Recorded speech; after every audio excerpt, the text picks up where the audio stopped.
Hello friend, welcome to summer classes. आज का topic होने जा रहा है हमारा सामान्य हिंदी और साहित्य हिंदी के बीच जो अंतर है उसको स्पष्ट करेंगे। सभी छात्रों के लिए वेरी इंपॉर्टेंट है। तो सामान्य हिंदी क्या है?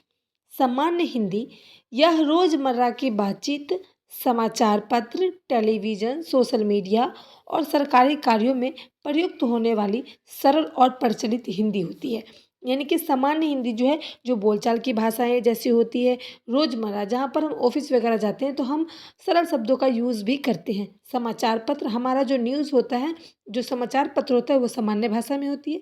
टेलीविज़न आदि जो है उस पर हम अपनी सीरियल वगैरह देखते हैं, वो सामान्य भाषा में होती है। और सरकारी कार्य-काज के लिए भी सरल भाषा का प्रयोग किया जाता है। अब देखेंगे साहित्य हिंदी। साहित्य हिंदी जो है यह साहित्य में प्रयुक्त होने वाली परिष्कृत, अलंकारिक, भावपूर्ण हिंदी होती है, जिसका उपयोग कविता लिखने में, उपन्यास लिखने में, नाटक लिखने में और गद्य में किया जाता है। यानी कि जितनी भी ये चीज़ें हैं जो हमारी मोटी-मोटी बुक है, वो सारी जो है वो उसमें साहित्य हिंदी का प्रयोग किया जाता है। सामान्य हिंदी जो है उसमें सरल बोलचाल का प्रयोग होता है। होने वाले शब्द होते हैं जिसमें संस्कृत, अरबी, फारसी, अंग्रेजी से लिए गए शब्द भी शामिल होते हैं। यानी कि जब हम ऑफिस वगैरह जाते हैं उसमें लोग अंग्रेजी भी बोलते हैं। कई ऐसी जगह होती है जो संस्कृत में भी बोला जाता है, अरबी, फारसी कई सारी रोज़मर्रा में जो है वो बोलचाल की भाषा में प्रयोग की जाती है। और देखेंगे साहित्य में इसमें संस्कृतनिष्ठ यानी कि इसमें संस्कृत की भाषा और इसके शब्द के ज़्यादा प्रयोग होते हैं। कठिन और शुद्ध और अलंकारिक शब्द होते हैं, यानी कि कठिन शब्द होते हैं बुक वगैरह लिखने में और शुद्ध होते हैं। अब देखेंगे तीसरा है हमारा व्याकरण और संरचना। इसमें क्या होता है, व्याकरण सरल होता है और वाक्य छोटे एवं स्पष्ट होते हैं ना। और जो बुक लिखने में होती है, साहित्य लेखन में होता है, उसमें क्या होता है, व्याकरण जटिल होता है और वाक्य संरचना लंबी और साहित्यक होती है। जो हमारी रोज़ की भाषा है उसमें सरल शब्द होते हैं, छोटे-छोटे वाक्य को लिखा रहता है, हम बोलते हैं छोटे-छोटे वाक्य को। लेकिन साहित्य हिंदी में ऐसा नहीं होता है, उनकी जो व्याकरण है वहाँ पर जटिल हो जाती है और उनके वाक्य भी जो है वो लंबे-लंबे होते हैं और वही सारी चीज़ें जो हैं साहित्यिक कहलाती है। आप देखेंगे 4 नंबर शैली। अब देखेंगे हम सामान्य हिंदी में जो है यह सीधी, सहज और संक्षिप्त होती है, जिससे आम लोग आसानी से समझ सकते हैं। यानी कि जो हमारा सामान्य हिंदी है वो एक पढ़े लिखे व्यक्ति भी बोलते हैं, एक अनपढ़ व्यक्ति भी बोलता है, एक जो काम करने वाले होते हैं लेबर लोग वो भी समझ सकते हैं।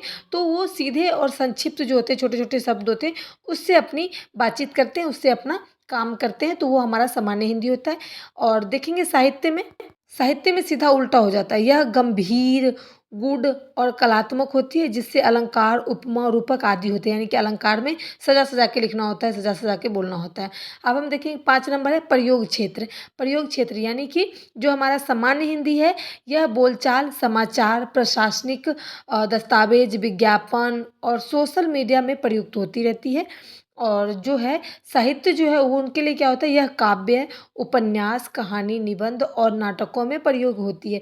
यानी कि साहित्य में जो कठिन-कठिन भाषाएँ होती हैं, जो काव्य होती है, उसके बाद कहानी, निबंध ये सारे में जो भाषाएँ हैं वो थोड़ी कठिन होती है, इसको शुद्ध रूप से दिया जाता है। अब देखेंगे 6 नंबर उद्देश्य है इनका सामान्य हिंदी, जानकारी और संचार को सरल व प्रभावी बनाना ताकि अधिक से अधिक लोग इसे समझ सकें। यानी कि सामान्य हिंदी का मतलब होता है, इनका उद्देश्य है कि जितनी भी जानकारी है, जितनी भी बोलचाल है, जितनी भी भाषाएँ हैं, सभी में वो अपना एक सरल तरीके से प्रभाव दिखाती है ताकि अधिक से अधिक लोग उन भाषा को सीख सकते हैं, उन भाषा को समझ सकते हैं, पढ़ सकते हैं। अब इसी का उल्टा हो जाता है उसमें साहित्य में। भावना और विचारों और कलात्मक सौंदर्य को अभिव्यक्त करना यानी कि उनकी भावना को साहित्य में प्रस्तुत करना पड़ता है, उनके विचारों को साहित्य के तौर पर बताना पड़ता है, उनके शब्द कठिन बनाकर लिखना होता है, कलात्मक उनके अंदर जो काम करने की क्षमता है, जो वो कार्य करना चाहते हैं, उसकी सौंदर्य से यानी कि सुंदरता से किसी भी व्यक्ति के सामने प्रस्तुत करना होता है, ये है साहित्य। अब हम देखेंगे 7 नंबर उदाहरण जैसे कि तुम कहाँ जा रहे हो या तुमने खाना खा लिया, ये हमारे सरल शब्द हैं यानी कि सामान्य हिंदी है।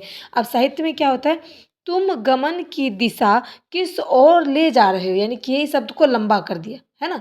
क्या तुमने अन्न ग्रहण कर लिया, तो ये सारी उपन्यास जो है, ये सारी साहित्य की भाषाएं हैं, है ना। तो ये थोड़ी कठिन है लेकिन शुद्ध है।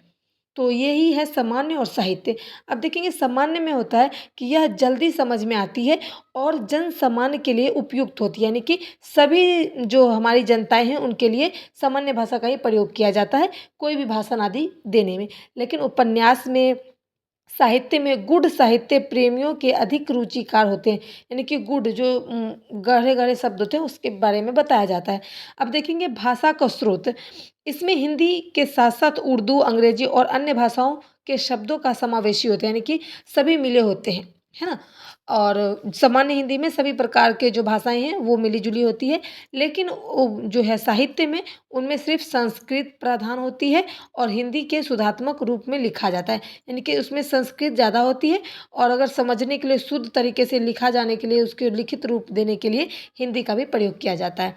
10 में देखेंगे कि सामान्य जो है, सामान्य हिंदी हमारी जैसे कि टेलीविज़न हो गया, समाचार, आम बोलचाल की भाषा, सरकारी चीज़ों के लिए उपयोग किया जाता है। सरकारी हर चीज़ों के लिए हमें सामान्य भाषा, अपनों से बात करने के लिए हमें समान भाषा की ज़रूरत पड़ती है, समान हिंदी की ज़रूरत पड़ती है। वहीं दूसरी ओर साहित्य में जैसे कविताएँ हो गई, शास्त्रीय नाटक हो गया, ऐतिहासिक उपन्यास, लघु कथाएँ, छोटी-छोटी जो कथाएँ होती है, कहानियाँ होती है और साहित्यिक आलोचनात्मक कई सारे साहित्यिक चीज़ें जो हैं वो इसमें जुड़ी रहती है। इसके लंबे-लंबे आंसर होते हैं, लंबे-लंबे लाइन्स होती है, शुद्ध शब्द होते हैं, कुछ शब्द संस्कृत में भी होते हैं, कुछ क्या संस्कृति प्रधान माना गया है उसमें साहित्य में। तो यही है एक साहित्य हिंदी और एक सामान्य हिंदी में अंतर। उम्मीद करती हूँ मैंने इस टॉपिक को अच्छे से समझाया है। अगर आपको फिर भी कुछ पूछना है तो प्लीज़ कमेंट करें, इस वीडियो को ज़्यादा से ज़्यादा शेयर करें, सपोर्ट करें, लाइक करें, सब्सक्राइब करें। Thanks for watching my video.